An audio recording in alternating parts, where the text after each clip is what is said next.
जशी तिला गुंगी आली तशी तिला त्या कॉटला तिच्याच घरात पूर्णपणे बांधली, तिच्यावरती रॉकेल ओतलं आणि तिला जिवंत जाळली. फर्स्ट फ्लोअर वरती राहणारी जी माणसं होती ती फार घाबरली, कारण ती सर्वांना रात्री 11च्या आसपास जळताना किंचाळत आगीचे लोट अंगावरती असलेली फिरते अशी दिसायची लिटरली. लग्नानंतर माझ्या मिस्टरांना जे घर मिळालं क्वार्टर मधलं, त्या ठिकाणी मी डायरेक्ट लग्नानंतर त्या घरात गेले आणि मी घरात एकटी होती. दुपारच्या वेळेला मी सोफ्यावर मस्तपैकी झोपली होती. खिडकीच्या बाजूला लागून हॉलमध्ये आमचा सोफा होता आणि मी अलगद माझे डोळे उघडले आणि माझ्या डोळ्यासमोर एक ओंगळवाणी व्यक्ती, जिचे केस तिच्या अर्धे तोंडावरती आहेत, विचित्र हास्य करून ती माझ्याकडे इतक्या क्लोजअप म्हणजे चेहऱ्याच्या एकदम जवळ येऊन हसत होती आणि एका सेकंदानंतर ती गायब.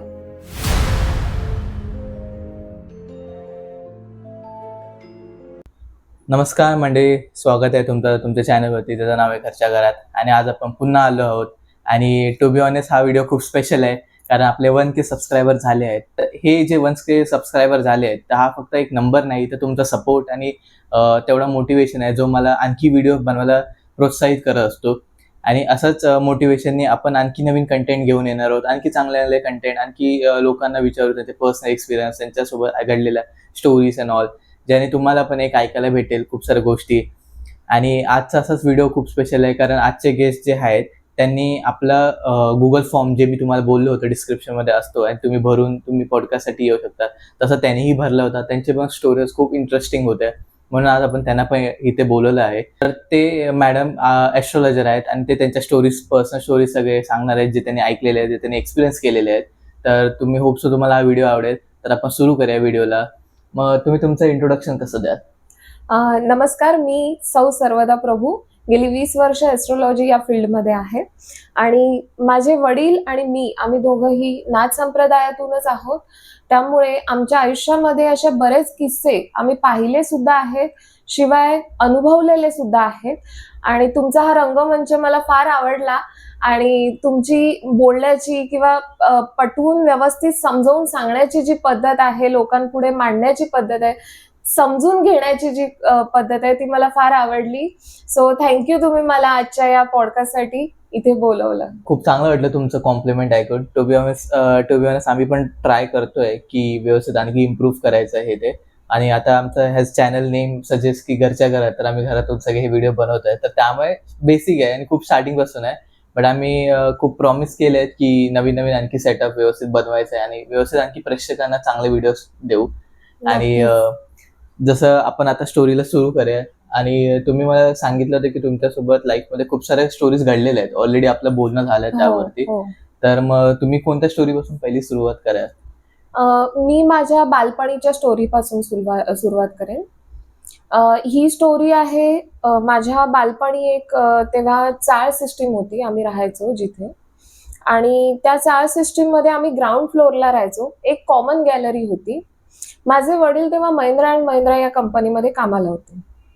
मग त्यांच्या शिफ्ट ड्युट्या वगैरे असायच्या आणि मी एकुलती एक. आमचं जेवण वगैरे झालं आणि वडील यायचे असले की आम्ही जेवून रात्री बाल्कनीमध्ये वरांड्यात फेऱ्या मारायचो. एक दिवस असा घडला होता की आमच्या फर्स्ट फ्लोअर वरती बरोबर वरच्या घरात एक मावशी, जी मला खूप जवळची होती आणि तिला मूलबाळ नसल्याने ती मला आपल्या मुलीप्रमाणे फार माया करायची. आणि तिचा फार वाईट इन्सिडेंट झाला होता. तर तो इन्सिडेंट असा होता की तिचं खरं तर लव्ह मॅरेजच झालं होतं आणि ज्या व्यक्तीबरोबर लव्ह मॅरेज झालं होतं त्या व्यक्तीकडून तिला दगा मिळाला. पण तो विषय असा होता की तिच्या घरी त्या दिवशी सासू, तिचा नवरा असे आले होते. तिला त्यांनी काही चहा वगैरे बनवायला सांगितलं होतं. तिने चहा वगैरे बनवून आणला. नंतर तिच्या नवऱ्याने तिला फसवून सांगितलं की पाणी घेऊन ये. आणि ती ज्या वेळेला किचनमध्ये गेली, मागून हळूच तिच्या चहामध्ये झोपेची गोळी मिसळली. नकळत तिने तोच चहा पियाली आणि जशी तिला गुंगी आली तशी तिला त्या कॉटला तिच्याच घरात पूर्णपणे बांधली, तिच्यावरती रॉकेल ओतलं आणि तिला जिवंत जाळले. हा किस्सा झाला त्यावेळेला आजूबाजूला कोणालाही काहीही खबर लागली नाही, कारण तिला ज्या वेळेला जिवंत जाळलं त्यावेळेला ती पूर्णपणे बेशुद्ध असल्या कारणाने काहीही करू शकत नव्हती, ती हतबल झालेली. आणि दुसऱ्या दिवशी आम्हाला हा किस्सा माहिती असताना सुद्धा आम्ही वरांड्यामध्ये फेऱ्या मारत होतो, वडिलांची वाट बघत होतो. रात्रीचे 12:30-1 वाजले असतील. वडील लेट कधी कधी उशिराच्या गाडीने यायचे, त्यामुळे वरांड्यात फेरे मारताना मी सहजच वरती पाहिलं तर मला ती मावशी दिसली वाकून बघताना, वरच्या कठड्यावरतून ती सरळ वाकून बघत होती. आणि मला आजही ती स्पष्ट जाणवते, म्हणजे ते आठवतं चित्र, की ती धूसर रंगाची दिसत होती, म्हणजे जसा एखादा फॉग असतो त्या पद्धतीची फॉगी टाईप दिसत होती. आणि तिचे दात, आपल्या प्रत्येकाच्या दातामध्ये एक येल्लोइशपणा असतो, तिचे दात एकदम प्युअर व्हाईट होते. तिने ड्रेस घातला होता, सफेद रंगाची ओढणी होती आणि केस, आपण लेडीज लोक ज्या वेळेला धुतात केस आणि जसे तेल न लावता भुरभुरीत असतात त्या पद्धतीचे तिचे केस होते. तिने मला काही घाबरवलं नव्हतं, पण ती वाकून बघत होती. तिला काही सांगायचं होतं, काही बोलायचं होतं असेल, काही माहित नाही, कारण तिची माझ्यावरती खूप माया होती आणि ती मला वाकून बघत होती. आणि मी सहज 1.5 वर्षाची असल्या कारणाने मला काहीच कळलं नाही. मी तिला बाय केली. जशी बाय केली तशी माझ्या आईला भनक लागली की तू कोणाला बाय करतेस, आणि मी आईला सांगितलं, आई मावशी. आणि आईने ज्या वेळेला वाकून वरती बघितलं, ती ॲज इट इज तिला तशीच्या तशीच दिसली. आईच्या अंगावरती जो काटा आला, तिने मला सरळ उचलली आणि घरात घेऊन गेली. पण त्यानंतर पाठीमागून मोठ्याने हसण्याचा आवाज येत होता आणि आईने आमच्या घरातल्या सगळ्या लाईट्स ऑन करून ठेवल्या, कारण फार घाबरलेल्या अवस्थेत होती ती आणि हसण्याचा आवाज थांबत नव्हता. ती एक इतकी, म्हणजे त्यावेळेची कंडिशन अशी होती की मला काहीच कळत नव्हतं, पण जे कळत होतं ते माझ्या आईला कळत होतं. आणि तिला असं वाटलं की माया करणं एक माणूस म्हणून वेगळी गोष्ट आहे, पण आज ती गेलेल्या अवस्थेत आहे आणि ती माझ्या मुलीला बघतेय, ती माझ्या मुलीला घेऊन सुद्धा जाऊ शकते. ह्या विचारांनी माझी आई घाबरली. आणि तिचा तो आवाज, तिला तो सतत त्रास देत होता, ती हसत असताना. आणि आमच्या वरती फूटस्टेपचे पण आवाज येत होते त्यावेळेला, जेव्हा आई मला रूम मध्ये घेऊन गेली. इतक्या वेळ, म्हणजे इतक्या त्या कंडिशन मध्ये, जोपर्यंत वडील येत नाही तोपर्यंत आई पूर्णपणे घाबरलेली होती. अशी ती तिची स्टोरी. पण बघायला गेलं तर हा अनुभव खूपच असं भयानक होता, कारण तुम्ही तर खूप लहान होता, तर तुमचं एवढं हे काय नव्हतं एवढं. पण तुमच्या मम्मीने जे बघितलं त्या टाइमला आणि अशा मोमेंटला ते बघून ते एक्सपिरियन्स करणं, हे असं ऐकूनच खूप गुजबम्स येतात टू बी ऑनेस्ट. आणि पण मग ते जेव्हा तिला असं हे केलं गेलं फायर हे करून, तेव्हा मग त्यांना पोलीस केस अँड ऑल काही झालं? सर्व काही झालं. आणि हीच स्टोरी मी थोडीशी कंटिन्यू करते. विषय असा आहे की त्या सगळ्या सिच्युएशन नंतर पोलीस केस होती, त्याच्यानंतर पंचनामा वगैरे झाला, पोस्टमॉर्टम वगैरे सगळं येणं जाणं सुरूच होतं सातत्य. किमान आठवडाभर तरी पोलीस त्या ठिकाणी येतच होते त्या क्राईम स्पॉटला. पण फर्स्ट फ्लोअरवरती राहणारी जी माणसं होती ती फार घाबरलेली. त्याचं रिझन असं होतं की रात्री 9-9:30 झाले की कंपल्सरी त्या फ्लोअरवरची सर्व माणसं आपापले दरवाजे आणि खिडक्या बंद करायची.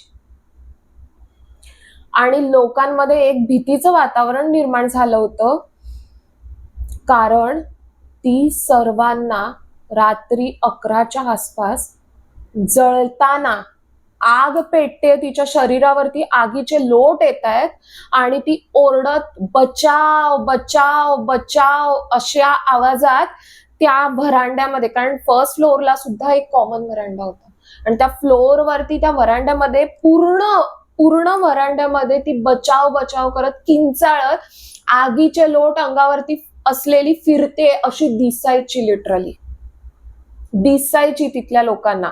आणि त्यामुळे लोक इतके घाबरलेले होते, किमान त्यांनी सर्व बंदोबस्त होत नाही, तांत्रिक बंदोबस्त होत नाहीत तोपर्यंत सर्वांच्या खिडक्या दरवाजे बंद असायचे. रात्री 10 वाजले सगळं बंद. अशा अवस्थेत त्या फर्स्ट फ्लोअर म्हणजे त्या बिल्डिंग मधल्या लोकांनी लिटरली दिवस काढलेले तिच्या या डेथ नंतर. बापरे, ते हे एवढं ऐकून खूप हे, आणि लाईक हे एक्सपिरियन्स करणं की ते हा. असं जात आहे, ते आवाज आणि ते सगळं, ते खूपच भयानक त्या आहे. ज्वाळा दिसायच्या लोकांना, म्हणजे असं नाही की एका दोघांना दिसलेत, त्या फ्लोअरवरच्या लोकांना दिसल्यात. तिथे 4-5 रूम जर का लाईनीत असतील तर त्या लोकांनी तिथे पाहिल्यात तिच्या ज्वाळा आगीच्या. पण हे मेल्यानंतर की लोकांना माहिती आहे की ही केस नाहीये, आता ही व्यक्ती नाहीये आणि ती फिरतीये. मग त्यानंतर तुम्हाला परत तसं कधी ती दिसली किंवा तुमच्या घरच्यांना? त्यानंतर असं झालं की काही लोकांनी तिकडे काही तंत्रक्रिया वगैरे केल्या आणि मांत्रिक वगैरे बोलावून नंतर सर्व बंदोबस्त केला आणि मग त्यानंतर तिथे काहीच जाणवलं नाही. आणि ज्या रूम मध्ये ही केस घडलेली ती रूम सुद्धा दुसऱ्या व्यक्तीने परचेस केली. मग त्या रूम मध्ये परत असं काही जास्त जाणवलं नाही? त्या रूम मधल्या लोकांना देखील तसा काही त्रास झाला नाही, कारण पूर्ण तांत्रिक बंदोबस्त झाला होता. मग पहिला अनुभव तर तुमचा खूपच एकदम भयानक होता आणि ऐकूनच अंगावरती असे काटे येतात तसं पण फील झालं. आणि असंच मग तुम्ही दुसरा अनुभव तुमचा एक वडिलांचा तुमचा सांगितला होता, ते काय हो, होतं? माझे वडील ज्यावेळी जाणार होते ते मला आधीच 1 महिना आधी थोडस समजलं होतं. काही इंट्युशन्समुळे ते समजून गेलं होतं आणि माझ्या वडिलांना देखील साधनेमधून हे माहिती होतं की त्यांचा आता वेळ भरलाय किंवा त्यांना ते निघायचंय आता. पण मला जरी पहिलं समजलं तरी एक्सेप्ट करायला जड जात होतं. वडील असल्यामुळे ऑब्व्हियसली माझे अटॅचमेंट खूप होती वडिलांची आणि एक मुलगी म्हटल्यावरती तर फारच अटॅचमेंट होती माझी. फक्त मला एक्सेप्ट होत नव्हती ही गोष्ट. पण वडिलांनी तरी सुद्धा मला सांगण्याचा पूर्णपणे प्रयत्न केला होता की ही गोष्ट घडणार आहे. आणि तो वेळ शेवटी आलाच. ते गेले आणि मग मी फार डिप्रेशन मध्ये जात होती. मला कळत नव्हतं. माझ्या नंतर एक्झाम्स चालू होणार होत्या, कारण जानेवारीमध्ये माझे वडील वारले आणि जसं की सगळ्यांना माहिती आहे आपल्या बोर्ड एक्झाम वगैरे ज्या काही असतात त्या साधारण फेब्रुवारी-मार्चच्या दरम्यान सुरू होतात. तर माझी परीक्षा सुरू होणारच होती, पण माझं मन लागत नव्हतं अभ्यासामध्ये. तरी सुद्धा मी प्रयत्न करत होती. आणि ज्या दिवशी परीक्षा होती त्या दिवशीचा विषय असा घडला, माझी आई रोज फुलं काढायला वगैरे सकाळी खाली जाते. मी आणि माझी आई आम्ही दोघीच असायचो, मी एकुलती एक असल्या कारणाने. आणि आई जशी खाली गेली, सकाळ झाली, फुलं काढायला ती खाली उतरली, मी झोपलेलीच होती. मला हे भानच नव्हतं की मला कॉलेजला जायचंय, आज माझी परीक्षा आहे, मला पेपर द्यायचा, मला कशाचं भान नव्हतं. मी झोपली होती शांत आणि मला एक आवाज आला, उठ. माझ्या नावासकट वडिलांनी हाक मारली, उठ. मला वाटलं मी पहिल्यांदा स्वप्नच बघते की काय, कारण मी झोपली होती, मला अंदाज काय. तरी पण मी आपली डोळे मिटूनच राहिली, म्हटलं असेल काहीतरी. मग पुन्हा आवाज आला, अगं उठ, किती वेळ झोपतेस, घड्याळ बघ किती वाजले. आता मात्र मी खरंच दचकली. म्हटलं हे बोलतोय कोण, आवाज कुठून येतोय. आता मी हळूहळू डोळे उघडून इकडे तिकडे बघायला लागले आणि मला बाबा दिसले. मी घाबरले नाही, अर्थातच ते माझे वडील होते, त्यामुळे मला फार भीती अशी वाटली नाही. पण मनात कुठेतरी एक किंतु येऊन गेला की अरे हे तर वारले, हे माझ्या समोर कसे आले. आणि ते स्पष्ट बोलतायत, अगं उठ, तुला काय कळतं की नाही? अगं किती वाजलेत? घड्याळात 7 वाजले. तुला परीक्षा द्यायला जायचंय ना, मग उशीर होईल. हे एवढं त्यांनी स्पष्ट, चक्क माणसं बोलतात तसं बोलले. आणि तरी पण मी म्हणते की हा माझा भ्रम आहे. आणि मी हळूच घड्याळाकडे वळून बघितलं, खरोखरच 7 वाजले होते. आणि मी परत वळून बघितलं, तिकडे बाबा नव्हते. आणि माझी पाचावर धारण बसली. म्हटलं आता मला एवढे सगळे शब्द सांगून गेले आणि 7 वाजले घड्याळामध्ये चक्क. आणि ती व्यक्ती नसून ती गेलेली व्यक्ती आहे. हे मला थोडस रिअलाइज झालं. थोडीशी घाबरले, पण नंतर उठून सर्व आटपून मी नंतर कॉलेजला गेले. तिथे देखील बऱ्याच वेळेला मला जाणवलं की पेपर लिहिताना किंवा काही अडलेलं असताना मला काहीसे आवाज यायचे आणि आन्सर्स मिळायचे बरं का. आणि मी लिहायची. म्हणजे आता मला ते वाटतंय की खरंच मला पेपर लिहायला माझ्या वडिलांनी मदत केली असणार आणि मी पासही झाले. तर कालांतराने मी ही गोष्ट विसरली. पण माझे जे जुळे भाऊ आले होते त्यांच्या सोबत देखील हीच गोष्ट घडली की ते ज्या वेळेला झोपले होते, आई रोजच्या प्रमाणे खाली गेली होती आणि वडिलांनी चावीने दरवाजा उघडला. झोपेत त्यांना वाटलं की आम्ही स्वप्न बघतोय. सेम इन्सिडन्स, फक्त त्या ठिकाणी त्यांना चावीने कुणीतरी दरवाजा उघडण्याचा भास झाला आणि त्यांना वाटलं की ते स्वप्न बघतायत, त्यामुळे ते झोपूनच राहिले होते. आणि हळूच माझे वडील तिथे दिसले त्यांना आणि त्यांनी आवाज दिला, त्यांच्या नावाने हाक मारली, चला उठा आता, सकाळ झालीये, 7:30 होत आले, उठा. तरी त्यांना वाटलं की आम्ही स्वप्न बघतोय. पुन्हा एकदा खणखणीत आवाजात त्यांना स्पष्ट ऐकायला आलं, चला आता तुमची आत्या येणार आहे, ती आल्यानंतर तुम्हाला मग ओरडा बसणार, त्यापेक्षा आत्ताच उठा आणि फ्रेश व्हा.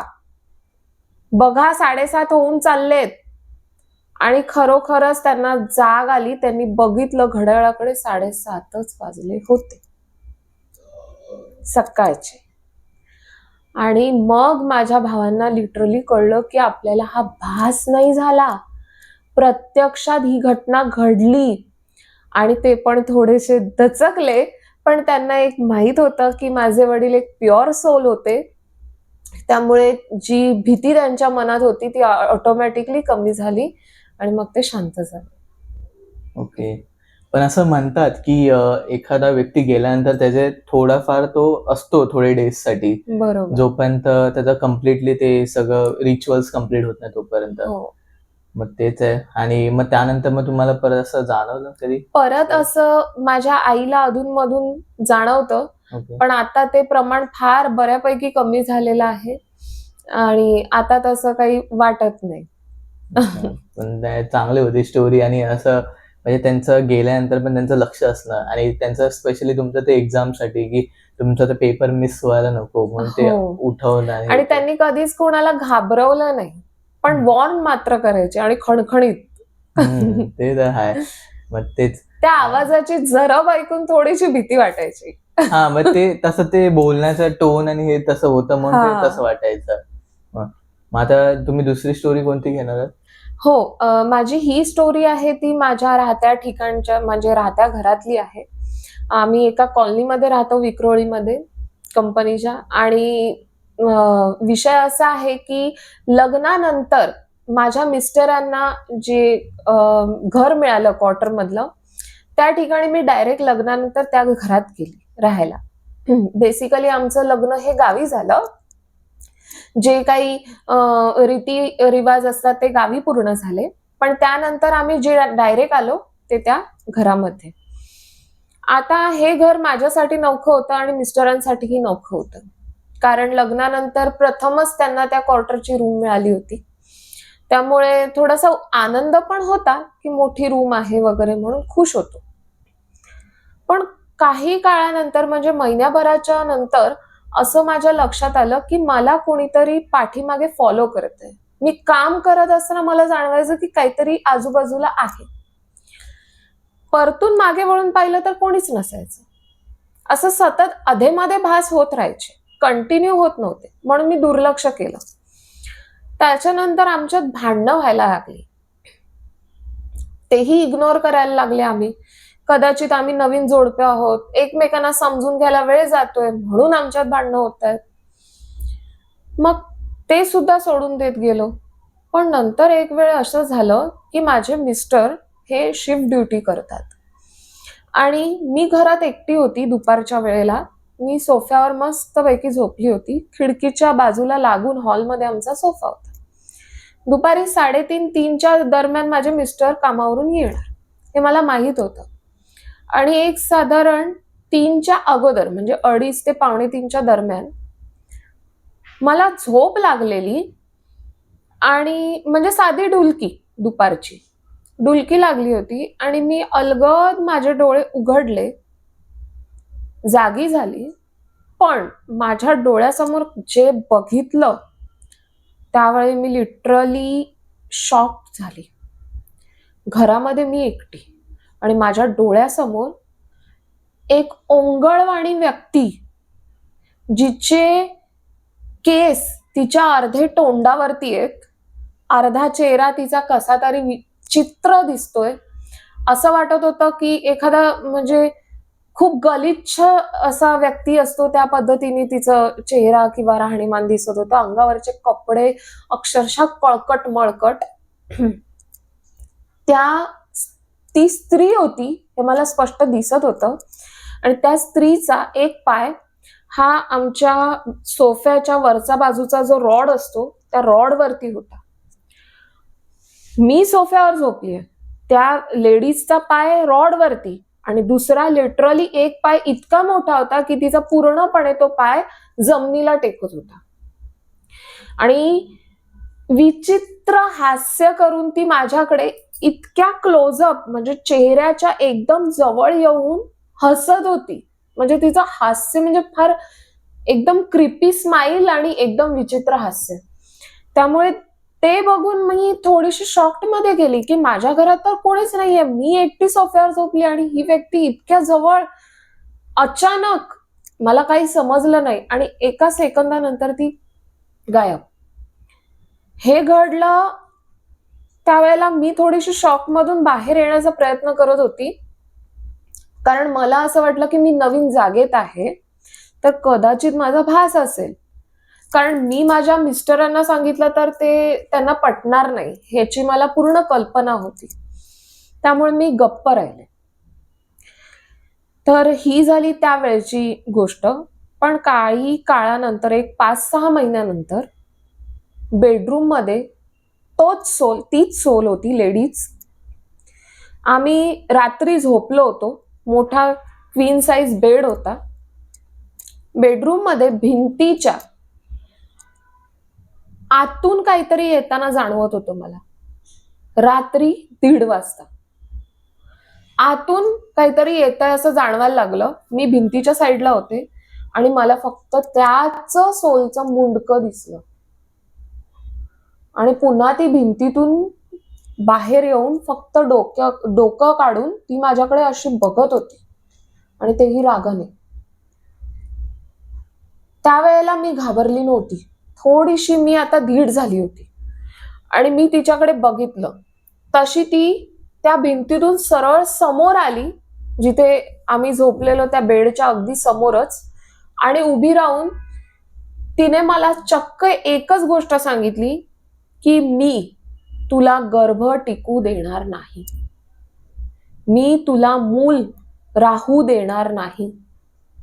जर तू गरोदर राहिलीस तर तुझा गर्भ मी गिळणार, इतकं स्पष्ट तिने मला सांगितलं. आता ही गोष्ट होती माझ्या मातृत्वाची. आणि ज्या वेळेला एका आईच्या मातृत्वाची गोष्ट येते ना, तेव्हा ती आई अख्खं जग काय कुठल्याही प्रकारची गोष्ट असू दे या दुनियेतली सगळ्याशी लढायला तयार असते. मी पण ठाणली. मी म्हटलं हरकत नाही, तुला तुझ्या पद्धतीने तू काम कर, मी माझ्या पद्धतीने काम करेन. तू मला आज चॅलेंज करतेस ना, मी समजते तू मला चॅलेंज केलंच नाही, तू माझ्या देवाला चॅलेंज केलंस. आज म्हटलं तू तरी राहशील नाही तर मी तरी राहीन. आणि ती नंतर तिकडनं डिसअपिअर झाली. त्यानंतर मी माझ्या घरामध्ये पूर्ण बंधन बांधलं. माझ्याच पद्धतीने काही विधी केल्या घरामध्ये आणि आमच्या कुलदेवतेची सांगड करून, नाथांची सांगड करून आणि भैरव साधना करून मला गर्भवती राहण्यासाठी पूर्ण प्रयत्न केला. मी राहिली देखील, मी गरोदर राहिली देखील, पण त्यातही तिने ट्विस्ट आणला. म्हणजे ती हट्टी इतकी होती सोल की ती कुठल्याही कारणाने ऐकणार नाही, अशा पद्धतीची हट्टी आणि जिद्दी होती. तर ट्विस्ट असा आणला की ज्या वेळेला मी सोनोग्राफी केली जाते त्यावेळेला डॉक्टरांनी सांगितलं की तुम्हाला नाहीये काही आणि मी तुम्हाला टॅबलेट्स देतो, नॉर्मल राहाल. पण त्या टॅबलेट्स खाऊन सुद्धा मला काहीही डेट वगैरे आली नव्हती. आता विषय असा झाला की हे सगळं करून सुद्धा काही होत का नाहीये आणि काही मार्ग का दिसत नाहीये. पुन्हा 1 महिन्यानंतर पुन्हा डॉक्टरांकडे गेली. ज्या वेळेला ह्या 1 महिन्याच्या काळामध्ये मी काही साधना केल्या आणि काही रीतिरिवाज केले आपले सांस्कृतिक हिंदू धर्माप्रमाणे. माझं असं म्हणणं होतं की ह्या सोलला मुक्ती मिळायला हवी, मग ती कुठल्याही प्रकारची असू दे, तिचं इंटेन्शन काही असू दे, माझं इंटेन्शन क्लिअर होतं. आणि मग हे सर्व विधिविधान केल्यानंतर मी ज्या वेळेला डॉक्टरकडे गेली तेव्हा मला कळलं की माझ्या पोटात 1.5 महिन्याचं बाळ होतं. आणि त्यावेळेला स्वतः डॉक्टर शॉक झाले की 1 महिन्यापूर्वी तुम्ही माझ्याकडे आले तेव्हा मला सोनोग्राफीमध्ये काही दिसलं नाही, जी की इंटरनल सोनोग्राफी होती, पण त्यात काही अल्ट्रा हे रेज असून सुद्धा काही दिसलं नाही. आणि ह्याच्यामध्ये आत्ता मला 1.5 महिन्याचं बाळ दिसतंय आणि त्यांनी लिटरली मला बाळाचे ठोके ऐकवले हृदयाचे. तो क्षण माझ्यासाठी इतका सुंदर वाटलेला की मला त्या माझ्या बाळाचे ठोके ऐकायला मिळत होते. आणि मग मी घरी आली, हॅप्पीली घरी आली. त्याच्यानंतर लगेच काही 8 दिवसानंतर तीच सोल मला पाठमोरी वळून जाताना दिसली आणि तिने जाताना लिटरली तिच्या डोळ्यात पाणी भरलेलं होतं आणि जसं एखाद्याचा आपण आनंदाने निरोप घेतो त्या पद्धतीने ती गेली. आणि हे तिने मला मागे वळून डोळ्यात पाणी आणून बाय करताना ती मला दिसली. त्यामुळे मला एक कुठेतरी हे सॅटिस्फाईड झालं की मी जे काही रिच्युअल्स केले त्याच्यामध्ये मला सुद्धा फायदा झाला आणि त्या सोलला सुद्धा फायदा झाला. सो दॅट्स वाय मी खूप हॅपी होते त्या गोष्टीसाठी. ते खूपच स्टोरी एकदम हे होती की म्हणजे तुम्ही जे सगळं केलं, हँडल केलं असं सिच्युएशनला, आणि त्यानंतर ते जे सोलला तुम्ही जे हे केलं, मुक्ती दिली, ती पण खूप मोठी गोष्ट आहे. आणि ह्याच पर तुम्ही या बॅकग्राऊंडमधनं आहात ॲज अ ॲस्ट्रॉलॉजर आणि तुमचं फॅमिली बॅकग्राऊंड असल्यामुळे पण ते तुम्हाला करण्यात ते व्यवस्थित जमलं. हो. आता असं दुसरं कोण नॉर्मल असतं तर त्याला एवढं कळलं पण नसतं की काय करावं अशा ह्याच्यामध्ये, आणि खूप जास्त पॅनिक पण झालं असते. बरोबर. पण तसं तुम्ही केलं ना, व्यवस्थित कामली ते सगळ्या गोष्टी हँडल केल्या आणि सगळं हे केलं. आणि ते पण आहे की जे सोनोग्राफी तर तुम्ही बोललात की ते फर्स्ट मंथ मध्ये दिसत नव्हतं व्यवस्थित काहीच, आणि 1.5 month नंतर दिसतोय क्लिअरली. ह्याचं पण ऍक्च्युअली एक्सप्लेनेशन काहीच देता येत नाही. आणि त्यावेळेला खऱ्या अर्थाने रिअलाइज झालं माझ्या मिस्टरांना की अशा गोष्टी पण असतात. कारण मी सांगून त्यांना ते रिअलाइज होण्यासारखंच नव्हतं. सायंटिफिकली प्रूव्ह मिळालं म्हणून ते रिअलाइज झालं. आणि प्रत्येकाचे आपापले बिलीफ्स असतात, कोण ऍक्सेप्ट करतो कोण नाही करत.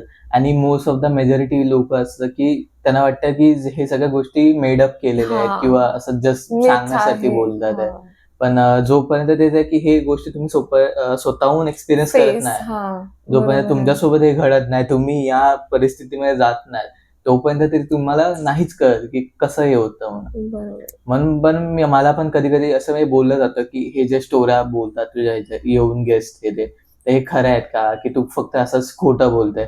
त्यामुळे की सगळ्यांच्या पर्सनल एक्सपिरियन्स खरे आहेत असतात, पण आता असं आहे की ह्या तुम्ही काही पुरावा घेऊन दाखवू नाही शकत जास्त करून. हो, हे पर्सनल एक्सपिरियन्स आहे, हे त्यांच्यासोबत त्या मुवमेंटला घडलेल्या गोष्टी आहेत.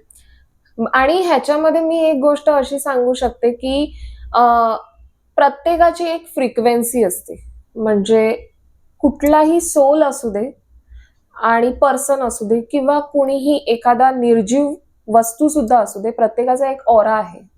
आणि तो ऑरा आणि ती फ्रिक्वेन्सी जोपर्यंत मॅच होत नाही ना, तोपर्यंत तुम्हाला सोल्स नाही दिसत. आणि असं पण म्हटलं जातं आपल्याकडे की देवगण आहे, राक्षसगण आहे. तर या गणांवाईज सुद्धा काही सोल्स दिसतात.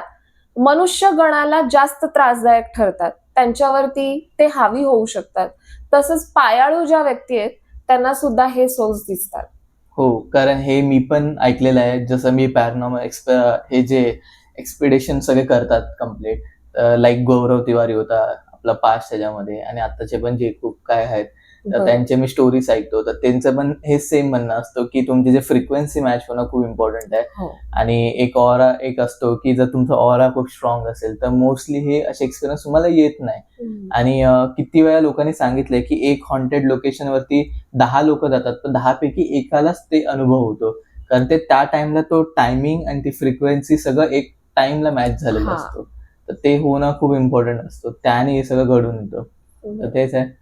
पण आता आपण ही स्टोरी ऐकली आहे आणि मी विचार करते की आपण एकदा स्टॉप करूया, कारण आपल्याला पुढे टाइम लिमिट असल्यामुळे आपल्याला बरोबर. स्टोऱ्याच ते ठेवायला लागतात. नक्की. आणि जे तुमचे आणखी जे स्टोरीज आहेत ते आपण पार्ट 2 मध्ये कंटिन्यू करूया.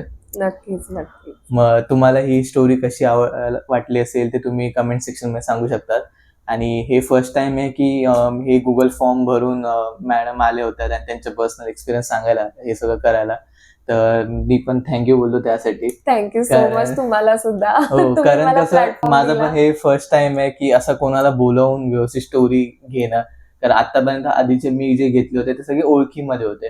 तर मला असं होतं की माझ्या व्ह्युअर्ससाठी आणखी असे लोक आणावी ज्यांचे खरंच एक्सपिरियन्स घडलेत आणि त्यांना त्यांचे एक्सपिरियन्स सांगावे असं बरोबर. व्हिडिओच्या थ्रूने, तर त्यांना एक चान्स भेटावा म्हणून मी ट्राय करत होतो.